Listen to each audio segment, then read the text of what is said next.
babies lose the equivalent of 44 full days of sleep in the first year after the birth of a child. It can feel like a tsunami has hit. My guest today is internationally recognised baby whisperer, Amanda Bood. Amanda was the first Australian midwife to become a certified child sleep specialist. With 3 children under 2, Amanda found herself severely sleep deprived.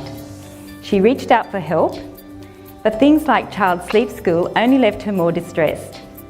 Today on The Point TV, Amanda shares her global search for solutions and how she now helps other families sleep with the Groovy Babies 3-step program.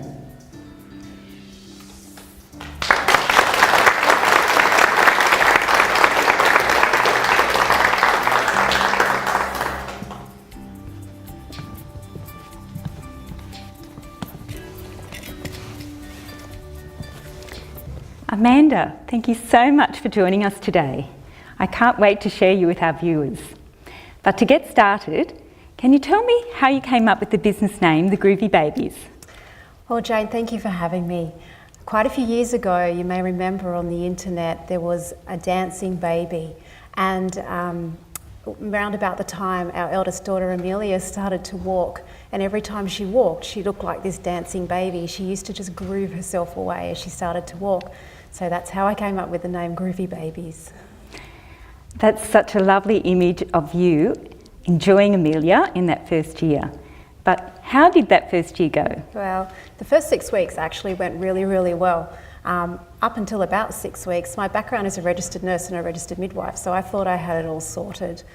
Then, when that time period hit, I remember, it was about 3 a.m. one cold Melbourne winter, and I had to ring the Australian Breastfeeding Association, and just, I was feeling very vulnerable. I didn't really know what I was doing, and I was glad I had some support to reach out to.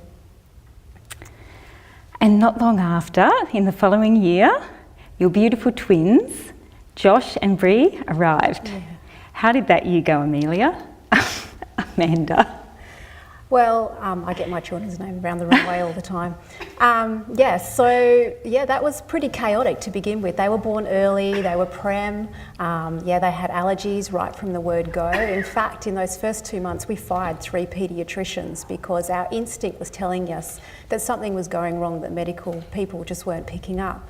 And one day I was out in a baby shop, which is where you hang out, obviously, when you have newborns, and I ran into a lady, and she referred us on to a neonatologist who recognised that there was some issues going on, but we were sent into sleep school. And in sleep school, everything was sorted out except for how I was told to settle the children. I was told that to be able to cope with 3 children under the age of 2, I had to get some routine and patterns going on. And to do that, I had to leave them to cry. And to leave them to cry meant that they would vomit because they had reflux. So that kind of left us out in limbo with no support. Led to incredibly chaotic circumstances, and my husband developed postnatal depression, which did lend him to become suicidal. So it was incredibly dark times for us. I just can't imagine how you got through with all of that going on, but you did. And you've told me that you went, when you all got back on your feet, that you went on a search for solutions and answers. Can you tell us where you went and what you found, Amanda? Yeah. So I went looking for education or some sort of degree that would combine my medical training with a holistic approach to sleep. And there was nothing available in Australia at all, which led me overseas to America to a company that trains in holistic sleep science and is now available globally. And Amanda, we may have some viewers that are severely sleep deprived at the moment and looking for some answers. So can you tell us about your 3-step program? Yeah, sure. I developed my 3-step program, with the view of that holistic approach, where you need to peel back the onion to find the reasons why a baby might be sleeping or not sleeping that well, or whether a parent may be the reason why a baby is sleeping. So first of all, I start with transitional changes, then I look at any scheduling changes, and then finally, if needed, maybe a behavioural change. But I find once I answer any sort of issues in those first 2 steps, I really need to do a behavioural change. And Australia really only knows behavioural changes like cry it out or control crying. Well, I've looked on your website, Amanda, and there's lots of evidence that families are getting great success following your program. I've got a testimonial here from one of the dads, so I'm just going to read that. He writes, "Dear Amanda, I just want to touch base and say thank you for giving me my sex life back. Our bub is now sleeping all night, she is settling easier, and now we have our nights. Through the day she is happy, eating well, and her personality is sunny. Happy baby, happy mummy, happy daddy." Thank you so much for joining us, Amanda. Before you go, do you have a final key message that you can leave our viewers with? Yeah, sure.